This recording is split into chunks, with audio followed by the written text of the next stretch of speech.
telah terjadi kebohongan yang disampaikan penyidik kepada kami yang sebelumnya menyatakan tidak ada kaitan. Ini khusus terkait mubahalah, padahal mubahalah tadi kontennya adalah mubahalah yang dilakukan oleh Bambang Trimulyono yang dibimbing oleh saudara Gus Nur ini berkaitan dengan apa yang ditulis dalam buku Jokowi Undercover yang menyatakan ijazah saudara Joko Widodo baik di SD, SMP, dan SMA adalah palsu. Jadi sekali lagi kami ingin menegaskan telah terjadi kebohongan dalam proses ini, dan hari ini ternyata kami mendapatkan kabar kami sudah jauh-jauh dari Jakarta akan bersidang di Pengadilan Negeri Surakarta. Ternyata Gus Dur akan disidang asli, cap sidik jarinya asli sama dengan milik Presiden Jokowi, maka perkara ini selesai. Dan saya persilahkan kalau Gus Dur atau Bambang Tri mau ditangkap, tangkap saja itu Bambang Tri, karena dia menebarkan kebohongan. Ya memang, tapi bagaimana mungkin orang dituduh menyebarkan kebohongan sementara ijazah aslinya sampai hari ini tidak ditunjukkan kepada kita semua? Betul atau betul, saudara? Dan yang punya kepentingan ijazah presiden itu asli atau tidak, bukti adalah dasarnya adalah agama. Memang benar Gus Dur belum bisa mempertemukan Bambang Trimulyono dengan saudara Joko Widodo, sebagaimana dulu Rasulullah SAW saat hendak bermubahalah belum sempat bertemu dengan Nasrani Bani Najran. Tetapi Rasulullah juga sudah mengajak seluruh keluarganya dan cucunya bahkan Hasan Hussein untuk bermubahalah. Lah kalau lawan takut bermubahalah, masa kita yang mubahalah dikatakan kita menyebar hoaks? Ini keliru atau keliru, saudara? Keliru. Harusnya tugas penyidik atau jaksa itu menghadirkan saudara Joko Widodo adu mubahalah dengan saudara Bambang Trimulyono yang membimbing Gus Nur. Baru setelah itu silahkan laknat Allah terjadi pada Bambang Tri, kami juga tidak peduli. Terjadi pada saudara Joko Widodo, kami juga tidak peduli kepedulian.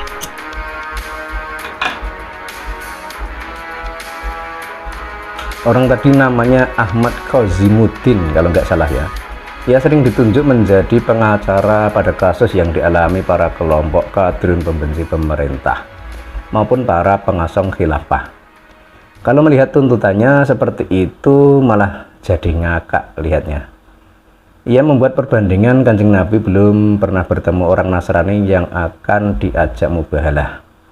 Dan yang ia contohkan adalah Bambang Tri dan Bapak Presiden Jokowi. Memang konslet mungkin orang ini. Menyebut Presiden Jokowi saja dia tidak mau. Dia menyebutnya cuma saudara Jokowi. Dan dalam kasus yang ia ceritakan itu, ia menginginkan Bambang Tri mubahalah melawan Presiden Jokowi dan wasitnya Suginur.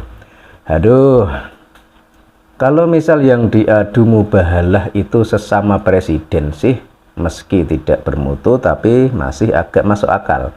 Misal Presiden Jokowi melawan Presiden Amerika, paling tidak punya posisi yang hampir setara di pemerintahan masing-masing. Nah ini seorang presiden diminta mubahalah menghadapi seorang Bambang Tri. Logikamu di mana, Drun? Dan yang namanya mubahalah itu kan jalan terakhir ketika terjadi perselisihan kemudian tidak ada jalan keluar lagi. Lah ini belum apa-apa sudah minta mubahalah. Dan namanya mubahalah pun juga atas kesepakatan kedua belah pihak. Kalau pihak satu bersedia sementara pihak satunya tidak mau, ya tidak bisa dilaksanakan mubahalah. Tapi ini kesannya kan memaksa Presiden Jokowi untuk meladeni tantangan mereka. Ya lucu saja kita melihatnya. Terlebih meski mereka mengaku Islam dan bela agama, bela kebenaran, lawan kezaliman. Tapi sebenarnya Kanjeng Nabi sendiri juga belum pernah melakukan mubahalah. Memang pernah akan terjadi, tapi belum benar-benar terjadi. Lah ini kelompok pengasong khilafah malah ngotot ingin mubahalah, dikit-dikit mubahalah. Berarti ingin mendahului Nabi dong. Sadar Drun, sehebat apapun manusia tak bisa menyamai apalagi melampaui Kanjeng Nabi dalam hal apapun. Karena Kanjeng Nabi adalah ciptaan Tuhan yang paling mulia dan paling istimewa di muka bumi ini.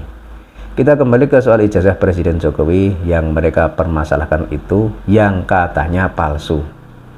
Sebenarnya mereka maunya apa sih? Mau mencontek ijazah itu biar bisa jadi seperti Jokowi? Atau ingin mengkoreksi ijazah itu?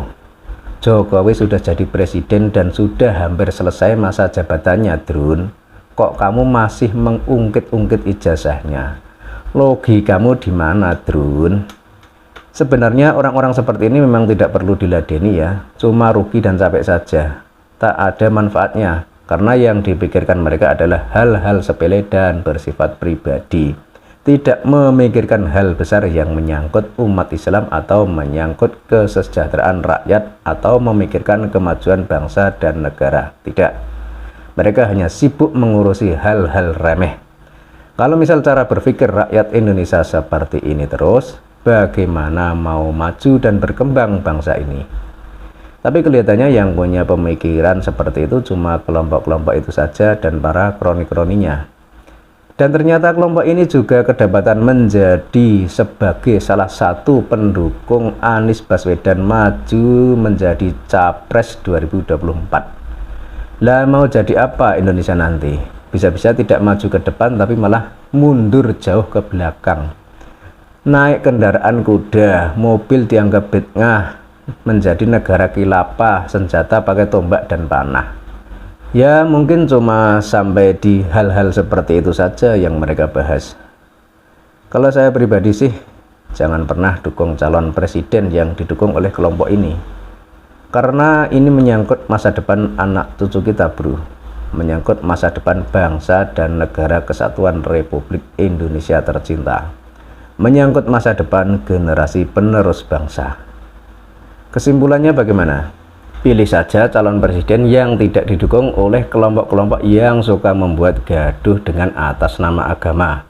Pilih calon presiden yang terbebas dari kelompok yang suka merongrong pemerintahan yang sah.